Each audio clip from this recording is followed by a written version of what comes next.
الله الرحمن الرحيم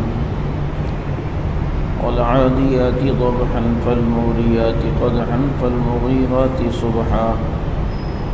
فأثرن به نقعا فوسطن به جمعا والعاديات ضبحا قسم ہے ہانپ کر دوڑنے والے گھوڑوں کی،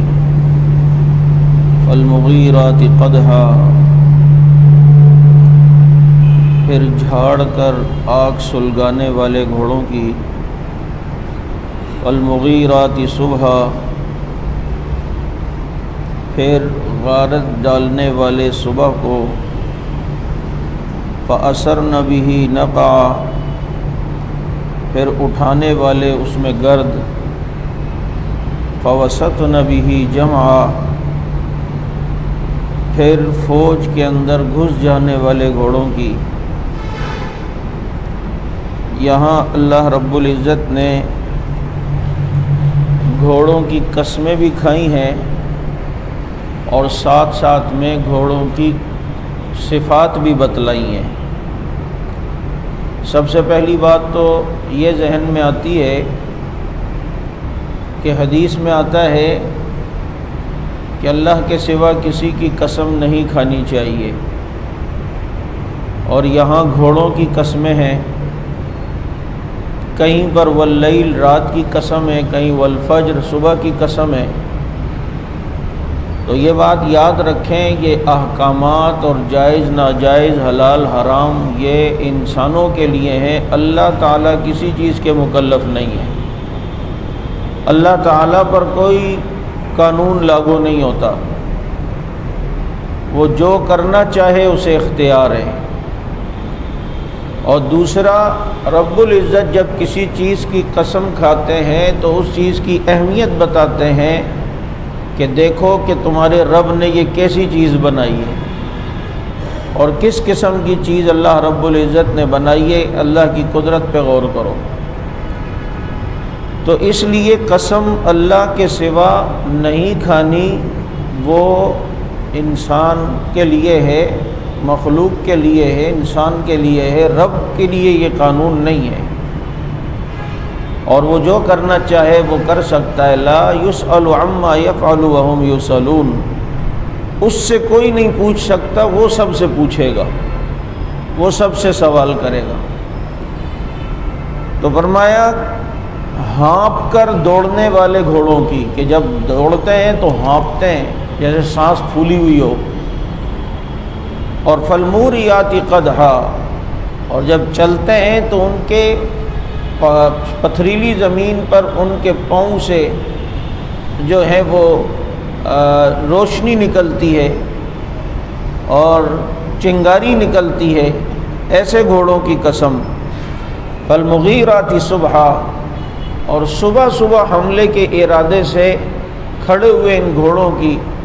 کہ جیسے ہی روشنی ہوگی تو ایک دم یہ حملہ کر لیں گے۔ اور فأثرن به نقعا اور پھر گرد اڑانے والے گھوڑوں کی، بھاگتے ہیں تو گرد اڑاتے جاتے ہیں۔ اور فوسطن به جمعا اور دشمن کی فوج میں گھس جانے والے گھوڑوں کی قسم۔ اللہ تعالیٰ نے یہاں گھوڑوں کی قسمیں بیان فرمائی اور صفات بیان فرمائی ہیں کہ اس کے مالک نے اسے تھوڑے دن کچھ چارہ کھلایا، کچھ دانہ کھلایا، اس کے بعد یہ اپنے مالک کا اتنا تابع ہو گیا کہ اس کا مالک تیروں کی بارش میں گھوڑے کو لے جاتا ہے تو گھوڑا چلتا ہے، اس کا مالک سمندر کی طرف گھوڑے کو بھگاتا ہے تو وہ سمندر میں بھی چلنے لگتا ہے، اس کا مالک اسے جس طرف لے جائے یہ گھوڑا اسی طرف جانے کے لیے تیار ہے۔ تو اے انسان، ان الانسان لربہ لکنود، بے شک یہ انسان اپنے رب کا ناشکرہ ہے کہ اس کے رب نے تو اس پر اتنی نعمتیں کی ہیں، جو حقیقی کھلانے والا اور حقیقی رزاق ہے، جس نے اسے کھلایا پلایا، بولنا سکھایا، بڑا کیا، عقل دی، شعور دیا، دیکھنے کے لیے آنکھیں دیں، سننے کے لیے کان دیے، سوچنے کے لیے دماغ دیا، چلنے کے لیے پاؤں دیے، اللہ نے اسے انسان بنایا اور اسے کھانا کھلایا، پھر اس کے نظام انہضام کو بنایا، اس کھانے کو ہضم کروا کر اس کے جسم کا حصہ بنا کر اسے طاقت بخشی، اور اس کے رب نے اس کے ساتھ کتنے احسانات کیے ہیں۔ فَبِأَيِّ آلَاءِ رَبِّكُمَا تُكَذِّبَانِ، وہ ایک گھوڑا جس کو اس کے مالک نے تھوڑا چارہ کھلایا ہے، وہ اس کے اتنے تابع ہو گیا۔ تو انسان تو اس گھوڑے سے سبق حاصل کر لے کہ جو تیرا حقیقی رزاق ہے تو اس کی ناشکری اور نافرمانی کیوں کر رہا ہے۔ ضرورت اس بات کی ہے کہ جو تمہارا حقیقی مالک اور پروردگار اور رزاق ہے اس کی ناشکری نہ ہو، اس کی نافرمانی نہ ہو۔ اب ناشکری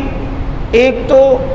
زبان سے ناشکری ہے، یار یہ کیا ہے یار، ہمارے ساتھ ہمارے پاس تو کچھ ہے ہی نہیں، ساری مصیبتیں غریبوں کے لیے ہیں اور یہ ہیں اور وہ، یہ ناشکری زبان سے۔ اور ایک ناشکری سب کچھ ملا ہوا ہے آپ کو، آپ الحمدللہ الحمدللہ بھی کہتے ہیں، لیکن اللہ کی نافرمانی کر رہے ہیں تو یہ اس کی ناشکری ہے۔ باپ سارا دن صبح سے شام تک آپ کے لیے محنت کرے اور باپ کی اگر بات نہ مانی جائے تو کہتے ہیں اولاد نافرمان ہے، ماں باپ کی ناقدری ہے، ناشکری ہے۔ تو اللہ تعالیٰ کی نافرمانی یہ در حقیقت اللہ کی نعمتوں کی ناشکری ہے، اور اس کی نعمتوں کی شکر گزاری یہ ہے کہ جو نعمتیں اس نے دی ہیں اس نعمتوں کو اس کی منشا کے مطابق ہی خرچ کیا جائے، اس کی منشا کے مطابق ہی ان نعمتوں کو جو ہے وہ استعمال کیا جائے۔ تو یہاں پر اللہ رب العزت نے کس اسلوب کے ساتھ انسان کو جو ہے یہ بتلایا ہے، اس لیے کوشش ہو کہ انسان اللہ کی نافرمانی کر کے اللہ کا ناشکرہ نہ بنے، اور اللہ نے اگر کوئی نعمت دی ہے اس پر اللہ تعالیٰ کا شکر ادا کریں۔ دیکھیں نا، ہم ایک طرف تو دیکھتے ہیں اگر کوئی بیماری آ گئی یا خدا نہ خواستہ کوئی ٹینشن آ گئی، ساری توجہ وہاں ہو کے ناشکری پر تو آتے ہیں، لیکن اس کے علاوہ جو اس کی ہزاروں نعمتیں اس طرف ہم کیوں متوجہ نہیں ہوتے کہ اللہ تعالیٰ نے ہم پر اتنا سارا احسان کیا، اللہ تعالیٰ نے اتنا کرم کیا۔ سوچ کی بات ہے، میں ایک مضمون کہیں پڑھا تھا، تھوڑا تھوڑا یاد ہے، بھول رہا ہوں۔ وہ ایک آدمی نے، اس کا پتے کا آپریشن ہوا اور اسی سال اس کے بیٹے کا ایکسیڈنٹ بھی ہوا، بچ گیا، اسی سال وہ آدمی ریٹائر بھی ہو گیا۔ تو سال کے اینڈ پہ اس نے اپنی ڈائری میں لکھا کہ یہ سال میرے لیے بڑی پریشانیوں کا تھا، کہ اس میں میرے پتے کا آپریشن ہوا، میرے بیٹے کا ایکسیڈنٹ ہوا، میں اپنی نوکری سے بھی ریٹائر ہو گیا۔ اب یہ ڈائری اس کی بیوی نے پڑھی تو بیوی سمجھدار تھی، اس نے اس صفحے کے نیچے لکھا کہ اللہ تعالیٰ کا شکر ہے کہ مجھے ساری زندگی عافیت سے اس رب نے نوکری کی توفیق دی، اور میں صحت و سلامتی کے ساتھ اب اس نوکری سے ریٹائر ہو کر اب پینشن لے کر آرام کروں گا، اور اتنے عرصے سے جو میں پتے کی تکلیف میں تھا تو اللہ کا شکر ہے کہ اس سال اللہ نے میرے پتے کے آپریشن کو کامیاب کر کے مجھے اس تکلیف سے بچا لیا، اور اس سال اللہ کا کرم رہا کہ میرے بیٹے پر ایک ایکسیڈنٹ کا حادثہ آیا، لیکن اللہ تعالیٰ نے اس کو محفوظ رکھا، اس کو زندگی دی، ایک نئی زندگی ملی اور اس کی جان کی حفاظت کی، اور یہ لکھ کر اپنے شوہر کو دیا، کہا کہ آپ یہ پڑھیں۔ تو اس نے جب پڑھا تو اسے خوشی ہوئی کہ واقعی سوچ کا فرق ہے، اگر اس اینگل سے سوچیں گے تو ناشکری نظر آ رہی ہے کہ جی ہمارے پہ بڑی مصیبتیں آئیں، لیکن اگر کسی اور پوائنٹ آف ویو سے دیکھیں گے تو آدمی کو نظر آتا ہے کہ جناب اللہ تعالیٰ کا تو اس پہ مجھ پہ بڑا کرم رہا ہے، مجھ پر اللہ تعالیٰ کا بڑا انعام اور شکر رہا ہے۔ تو انسان اگر یوں سوچتا ہے تو اس کی ٹینشن میں کمی آتی ہے، اور پھر کبھی کوئی تکلیف خدا نہ خواستہ ہوتی ہے تو انسان اپنے سے پہلے والوں کی تکلیفوں پہ غور کرے تو اس سے بھی دل میں تسلی آتی ہے، اس پر بھی جو ہے انسان کو زخموں پہ مرہم رکھنے کے مترادف سکون ملتا ہے۔ اسی لیے تو رمضان المبارک کے بارے میں فرمایا یا ایھا الذین آمنوا کتب علیکم الصیام کما کتب علی الذین من قبلکم لعلکم تتقون، کہ بھائی روزے آ رہے ہیں یار، گرمیاں ہیں بھائی، کیسے رکھیں گے بھائی، اور وہ پیاس بہت لگے گی، پتہ نہیں کیا ہوگا۔ تو اللہ نے تسلی دی ایمان والوں، تم پر اگر روزے فرض ہوئے ہیں تو یہ تم اکیلے نہیں ہو، بلکہ تم سے پہلے والوں پہ بھی ہوئے تھے، انہوں نے رکھ لیے تو تم بھی رکھ لو گے۔ ان کے روزے تو زیادہ مشقت کے تھے، وہ بعض شریعتوں میں تو روزے میں بات بھی نہیں کر سکتے تھے، اور وہاں کے روزے بھی سخت تھے۔ تمہیں تو پھر آسانی ہے، اس وقت تو رمضان میں رات کو جو ہے بیگم کے پاس بھی نہیں جا سکتے تھے، اور شروع میں تو یہ بھی تھا افطاری سے پہلے اگر سو گئے اور نیند کے دوران افطاری کا ٹائم ہو گیا اور افطاری کے ٹائم کے بعد آنکھ کھلی تو اب آپ کھا بھی نہیں سکتے، اب اگلے دن مغرب میں کھانا ہوگا۔ اتنی مشقتیں تھیں، انہوں نے بھی تو رکھے، تو تمہارے لیے تو پھر بھی آسانی ہے۔ تم انسان اپنے سے پہلے والوں کو سوچتا ہے تو اسے اللہ تعالیٰ جو ہے وہ سکون عطا فرماتے ہیں۔ تو اللہ رب العزت کی ان نعمتوں کا انسان جب تصور کرے اور استحضار کرے گا، اسے جو ہے وہ شکر کی عادت ہوگی۔ اس لیے ہم جب نمازوں کے بعد پڑھتے ہیں نا سبحان اللہ الحمدللہ، تو یہ الحمدللہ الحمدللہ پڑھتے ہوئے اللہ تعالیٰ کی نعمتیں سامنے ہونی چاہیے کہ اللہ کا یہ بھی شکر ہے، اللہ کی اس نعمت پہ بھی شکر ہے، اللہ کی اس نعمت پہ بھی شکر ہے۔ اس لیے صبح شام 3 مرتبہ یہ دعا پڑھ لیا کریں، اللہ تعالیٰ کی نعمتوں کے شکر انشاءاللہ آپ نے سمجھے ادا کر دیا۔ یا ربی لک الحمد کما ینبغی لجلال وجہک وعظیم سلطانک۔ ایک روایت میں آتا ہے کہ فرشتے یہ الفاظ سن کے گھبرا جاتے ہیں کہ اللہ اس الفاظ کی نیکیوں کی ہم لکھیں گے کیسے، اتنی نیکیاں اس یہ الفاظ پڑھنے کے اتنے بڑا اجر ہے کہ ہم اسے لکھیں گے کیسے۔ 3 مرتبہ صبح 3 مرتبہ شام یہ اللہ کی نعمتوں کی شکر گزاری کا سمجھو اس نے حق ادا کر دیا۔ یا ربی لک الحمد کما ینبغی لجلال وجہک وعظیم سلطانک، یا ربی لک الحمد کما ینبغی لجلال وجہک وعظیم سلطانک۔ یہ دعا صبح شام آپ صلی اللہ علیہ وسلم نے امت کو بتلائی ہے، تو اللہ تعالیٰ کی نعمتوں کا شکر ہو۔ ہم دیکھیں دعائے قنوت میں پڑھتے بھی ہیں وَنَشْكُرُكَ وَلَا نَكْفُرُكَ، اللہ تیرا شکر کرتے ہیں، ہم تیری ناشکری نہیں کرتے،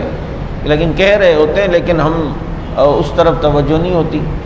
تو اللہ رب العزت کی ان نعمتوں پر شکر کرنے سے لَإِن شَكَرْتُمْ لَأَزِيدَنَّكُمْ، میری نعمتوں پہ شکر کرو گے تمہاری نعمتوں میں اضافہ کروں گا، تمہاری نعمتوں میں زیادتی کروں گا۔ اس لیے اللہ رب العزت نے اگر کبھی خدا نہ خواستہ کسی آزمائش میں مبتلا بھی کیا تو اللہ تعالیٰ سے شکوہ نہ ہو، اللہ رب العزت کے بارے میں بدگمانی نہ ہو، اللہ رب العزت کے بارے میں نازیبہ الفاظ نہ کہے جائیں۔ ایسے بھی بدبخت لوگ ہوتے ہیں جن پر ذرا سی کوئی آتی ہے وہ زبان سے کفریہ کلمات شروع کر دیتے ہیں۔ ہمارا ہی گھر میلا تھا کہ اللہ کو نعوذ باللہ، یہ کوئی بات ہے؟ ابے بابا جاؤ اپنا کام کرو یار، زیادہ ملا پر نہیں کرو، ہم پر بڑے اللہ نے انعام کیے اور یہ کیا اور وہ کیا۔ یہ دیکھیں، ایک تو ناشکری اور دوسرا کفر میں چلا گیا۔ یہ زلزلہ ہے نا کشمیر میں، تو ساتھی بتاتے ہیں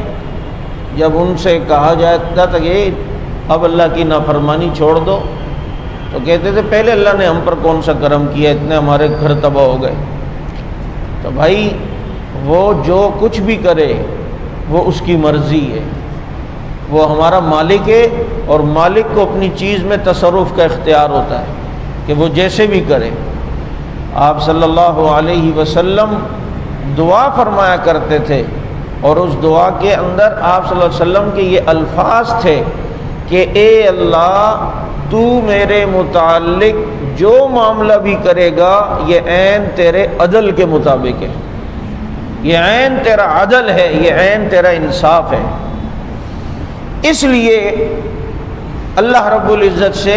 اس کا کرم مانگنا چاہیے، اس کے جو ہے فضل مانگنا چاہیے۔ تو انسان کو کہا کہ یہ کیوں نہ انسان تو ناشکر ہے، ان جانوروں سے ہی سبق حاصل کرو۔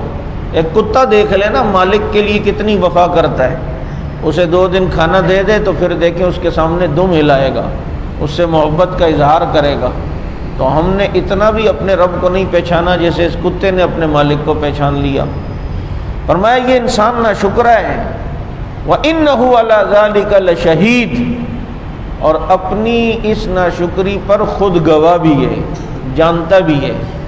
ہر ایک آدمی اپنی کیفیت کو جانتا ہے کہ میں کتنا پانی میں ہوں، کسی اور کو بولنے کی ضرورت ہی نہیں ہے۔ وَإِنَّهُ لِحُبِّ الْخَيْرِ لَشَدِيدٌ، اور یہ آدمی اپنے مال پر بہت محبت میں بہت پکا ہے، اپنے مال کی محبت میں پکا ہے، کہ اتنے دل میں مال کی محبت ہے کہ اس مال کو اس کی نہ زکوٰۃ دیتا ہے، نہ اس میں اللہ کی راہ میں خرچ کرتا ہے، کنجوسی کرتا ہے، بخل سے کام لیتا ہے۔ بخیل آدمی جو ہے وہ اللہ کو پسند نہیں ہے۔ اس لیے جو آدمی اپنے مال کی زکوٰۃ نہ دے اور مال جہاں خرچ کرنا ہے وہاں بھی خرچ نہ کرے دل سے، تو سمجھ لو یہ مال کی محبت میں گرفتار ہے، اور اس آیت کی وعید میں وہ آتا ہے۔ اللہ ہماری حفاظت فرمائے۔ باقی جو آدمی مختلف اوقات میں اللہ کی راہ میں دیتا رہتا ہے، مال کی زکوٰۃ پوری دیتا ہے، بس سمجھو اللہ رب العزت نے اس کے دل میں مال کی وہ محبت نہیں ڈالی ہے جیسے دنیا کے والوں کے دلوں میں ہوتی ہے۔ اب ایسا بھی ہوتا ہے کہ جہاں خرچ کرنا ہے وہاں بھی نہیں کرتا، سال میں 1 مرتبہ بیوی کے لیے ایک جوڑا لے کر آئے گا اور احسان کرے گا کہ میں نے بھائی دیکھ تیرے لیے پچھلی عید میں کپڑے نہیں لائے تھے، تو بھائی وقتاً فوقتاً اضافہ کرتا جائے۔ اپنی اولاد پہ خرچ کرتے ہوئے کنجوسی کرتے ہیں بعض لوگ، اولاد پر کھلے دلوں سے خرچ کیا کرو، اور کیا کہتے ہیں خوشی کے ساتھ خرچ کیا کرو۔ یقین کرو یہ اہل و عیال اور گھر والوں پہ خرچ کرنے سے اللہ رب العزت مال میں برکت عطا فرماتے ہیں، برکت نصیب فرماتے ہیں۔ اور جن کے والدین زندہ ہیں اور وہ ہیں بھی شادی شدہ، اپنے بھی اس کے بچے بیوی بھی ہے، لیکن ان کے والدین زندہ ہیں، بابا اپنے والدین پر خرچ کرتے ہوئے خوش ہوا کرو، دل سے خرچ کیا کرو۔ یقین کریں جب اپنی اولاد ہو جاتی ہے نا، پھر وہاں 10 روپے خرچ کرتے بھی موت آ رہی ہوتی ہے۔ بعض دفعہ خرچ تو کرتا ہے لیکن بڑا جبر کر کے، دل سے نہیں، خوشی سے نہیں کرنا ہے، دل سے خوش ہو کے بھائی میں نے اللہ سے سودا کر دیا ہے، میں نے اپنے والدین کے ساتھ اچھا سلوک کیا، اللہ مجھے اس سے کئی گنا بڑھا کر دیں گے۔ یوں فضائل کو سوچتے ہوئے آدمی کرے نا، بیزار ہو کے کیوں۔ اگر ان پر دل سے خوشی سے خرچ ہوگا تو دیکھو ان کی دعائیں نکلیں گی، وہ دعائیں نہ بھی دیں اللہ رب العزت تو دیکھ رہے ہیں، لیکن ان کی توقع بھی نہ ہو تم ایسا خرچ کرو۔ ایک شخص نے کسی بزرگ کو کہا حضرت میرے والدین میں جب بھی مجھے کچھ انہوں نے کہا میں نے ان کو لا کے دیا، پھر بھی ان کے گلے شکوے ختم نہیں ہوتے، ہمارے لیے کچھ کرتا نہیں ہے، یہ نہیں کرتا وہ نہیں کرتا۔ بہت پیاری بات کی انہوں نے، فرمایا کیا کہا تو نے؟ کہا حضرت جب بھی انہوں نے کچھ کہا نا، خواہش ظاہر کی، میں نے ان کو لا کے دیا ہے، پھر بھی ان کے گلے شکوے۔ تو کہا یہی تو تمہاری غلطی ہے کہ وہ کہتے ہیں تو تم لاتے ہو، ان کے کہے بغیر بھی تو کبھی کچھ لے جاؤ تو دیکھو اب کیسے دل سے دعا نکلے گی۔ اور بعض دفعہ ایسا ہے کہ ہمارے بچوں نے ہمیں کچھ کہا ہوا نہیں ہوتا، لیکن کہیں بیکری پر یا کسی اسٹور میں گئے، یہ بھی لے لیا، منی کے لیے یہ لینا ہے، منا کے لیے یہ لینا ہے۔ بچوں نے تو نہیں کہا لیکن یہ خود جائیں گے، خوشی ہو، بچے دیکھیں گے پاپا دل سے لگائیں گے، ذرا ہنس جائیں گے، خوش ہو جائیں، میرا دل ٹھنڈا ہو جائے گا۔ تو بھائی اماں ابا نے بھی تو کچھ نہیں کہا ہوتا، کبھی بغیر کہے ان کے لیے بھی تو کچھ لے جاؤ۔ کبھی کوئی کپڑے لے گئے، کبھی کوئی جوتے لے گئے، وہ دیکھیں گے تو بغیر کہے جب جائیں گے نا تو اس میں ان کی خوشی زیادہ ہوگی۔ او ہو بیٹا کیا ضرورت تھی لانے کی، اللہ تعالیٰ تمہارے مال میں برکت دے، یہ کرے وہ، کہنے میں یہ مسئلہ ہوتا ہے۔ ٹھیک ہے، وہ بعض دفعہ آپ کی توجہ نہیں اور آپ کو نہیں پتہ، تو کہنے میں بعض دفعہ یہ ہوگا کہ آپ ایک دن بھول جائیں گے، 2 دن بھول جائیں گے، کبھی نہیں ہوگا، تو وہ کہتے رہیں گے 2-3 بار، تو ظاہر بات ہے آپ نے ان کے فوراً اگر وہ چیز پوری نہیں کی تو دل تو ان کا دکھ رہا ہوگا۔ لیکن والدین سے بھی یہ گزارش ہے خدا را، بچوں کی بھی پوزیشن دیکھتے ہوئے اپنی فرمائش کریں۔ ایسا نہ ہو کہ اپنے چادر سے زیادہ پاؤں پھیلانے کی کوشش کی اور پھر بچے ناراض ہو، بچوں کے اوپر ٹینشن لائی اور پھر وہ بچوں کو گناہگار نہ کرو خدا نخواستہ۔ یہ بھی ایک بعض دفعہ مصیبت ہوتی ہے۔ بعض کے والدین تو جیسے ہم کہتے ہیں نا رجے ہوئے ہوتے ہیں، بالکل کھائے پیے ہوئے ہوتے ہیں، ان کو زیادہ اتنی ہرس بعض کے ہوتے ہیں، بس دیکھ بھی رہے ہوتے ہیں کہ گنجائش نہیں، بھائی یہ بھی لاؤ، یہ کیا بات ہے، یہ نہیں لائے، وہ نہیں، بھائی اس کی تنخواہ کو دیکھتے ہوئے بھی فرمائش کرو۔ اور بعض دفعہ یہ بیلنس بھی برقرار نہیں رہتا کہ اگر وہ کبھی اپنی بیگم کے لیے لے آیا تو اس کو جو ہے نا خواہ مخواہ بعض دفعہ ماں کو بھی تکلیف، ادھر لایا میرے لیے کیوں نہیں لایا؟ بھائی یہ دیکھو کہ اگر اس کے پاس گنجائش نہیں ہے، اس دن تمہارے لیے لایا تھا، 1 مہینے بعد اس کے لیے لے آیا، تو یہ تو سوچو نا کہ آپ کے لیے بھی تو لایا تھا، اب اس کے بھی تو حق ہے۔ یہ تھوڑی ہے کہ سارا آپ ہی کو، تو وہ بھی تو میرے گھر پہ آئیے، تو میرے زیر کفالت آئیے، میں اس کا خیال رکھنا بھی تو میرے لیے ہے۔ تو والدین کو بھی چاہیے کہ وہ اس طریقے سے کریں، اور اولاد کو چاہیے اگر اللہ نے گنجائش دی ہے تو پھر ایسا کریں کہ ادھر بھی خرچ کیا کریں ادھر بھی، اور کوشش یہ کریں ان کے کہے بغیر ان کی خواہش کو پورا کریں۔ یہ بعض دفعہ یہ سودا بڑا مشکل لگ رہا ہوتا ہے، لیکن یہ ہم اللہ سے سودا کر رہے ہوتے ہیں، اس کی برکات دیکھیے گا کتنی ہے، اس کی اللہ تعالیٰ کی طرف سے عنایتیں کتنی ہیں، یہ ہم اس کا تصور نہیں کر سکتے الحمدللہ۔ اس لیے اس بات کی کوشش ہو کہ خرچ جو ہے جہاں پر ضرورت ہے وہاں کی جائے، تو سمجھ لو اس کے دل میں مال کی محبت نہیں ہے، اور جب خرچ کریں تو اللہ کی رضا کے لیے، دکھلاوے کے لیے نہیں۔ پنکھا مسجد میں پنکھا بھی لگا دیا، اب حضرت آئیں گے تو پہلے آ کے مسجد کے بٹن دبائیں گے، ٹھک پنکھے کے نیچے شو کر رہے ہوتے ہیں، دکھا رہے ہوتے ہیں کہ بھائی میں نے کروایا یہ، تو پھر کیا فائدہ اس میں؟ تو پھر ہوا ہی آ رہی ہے، ثواب تو نہیں آ رہا۔ کہیں خرچ کر کے اتنے انجان بن جاؤ کہ جیسے ہم نے کچھ کیا ہی نہیں ہے، آہا اس میں جو مزہ ہے نا، آپ اس مزے کو سوچ بھی نہیں سکتے۔ نیکی کر کے بالکل بھول جاؤ، بابا مجھے پتہ ہی نہیں ہے میں نے کی ہے یا نہیں کی ہے، اس کو کبھی جتانے کی کوشش ہی نہ کرو، پھر دیکھو اس نیکی کے بعد مزہ کتنا آتا ہے۔ وہ حضرت زین العابدین رحمۃ اللہ علیہ، حضرت حسین رضی اللہ تعالیٰ عنہ کے بیٹے، ان کے دور میں لوگ دیکھتے کہ صبح ان کے گھر پہ راشن پڑا ہوا ہوتا، بڑے پریشان لوگ کہ یہ کون ڈال کے جاتا ہے۔ حضرت زین العابدین رحمۃ اللہ علیہ کے انتقال کے بعد یہ بات سامنے آئی کہ وہ خفیہ راشن کا صدقہ غریبوں کے گھر میں کرنے والا وہ حضرت حسین کا بیٹا حضرت زین العابدین تھا۔ وہ بھی غسل کے لیے جب ان کی قمیض اتاری تو یہاں پر رسیوں کے نشان تھے، جس سے پتہ چلا کہ یہ بوروں کو اس طرح رسیوں میں باندھ کے لاتے تھے، جس کی 100 گھر ایسے نکلے کہ جن کی کفالت خاموشی سے وہ کیا کرتے تھے اور کسی کو پتہ تک بھی نہیں چلا۔ اس طرح کہ دائیں ہاتھ دے تو بائیں ہاتھ کو بھی نہ پتہ چلے، خاموشی سے۔ بلکہ اس دن کسی نے مزاحیہ پوسٹ کی، لیکن حقیقت بھی ایسی ہے کہ کسی پر صدقہ یا نیکی کرتے ہوئے اتنی خفیہ طریقے سے،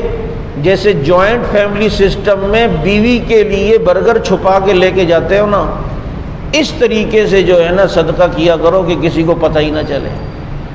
اماں سے اور دوسروں سے بچانے کے لیے کئی تھیلیوں میں چڑھائے گا، پھر جیب کو کرے گا تاکہ خوشبو بھی نہ آئے، اور پھر یہاں سے جائے گا اوپر گھر پہ رہتا ہوگا تو چھپا کے لے کے جا رہا ہے، جیسے جوائنٹ فیملی سسٹم میں اپنے باقیوں سے بچا کر اپنی بیگم کے لیے لے کے جا رہے ہوتے نا،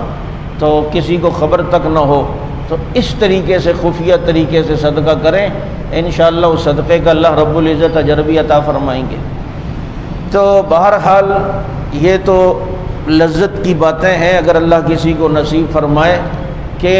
نیکی کرو دریا میں ڈال، جو ہمارے بڑے کہتے تھے نا۔ اچھا اس کا ہم نے الٹا مطلب لے لیا، ہم نے یہ مطلب لیا کہ کسی سے نیکی نہیں کرنی چاہیے، یار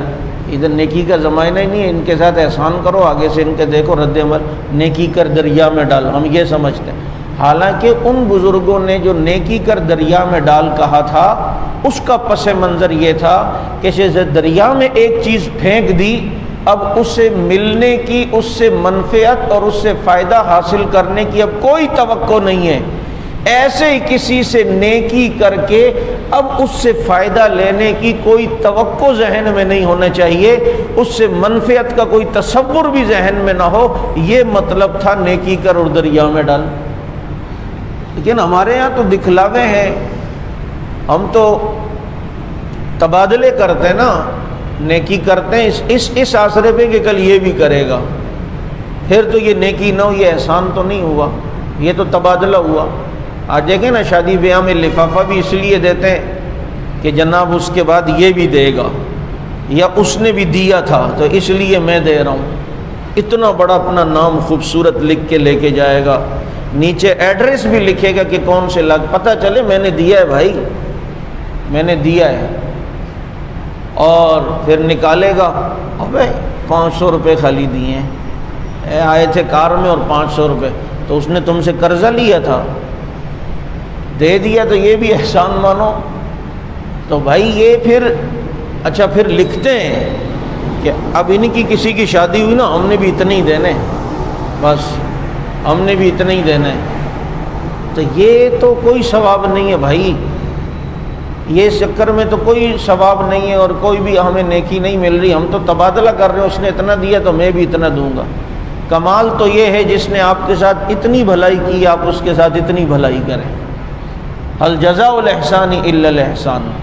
نیکی کا بدلہ تو نیکی کی صورت میں ہونا چاہیے۔ تو یہ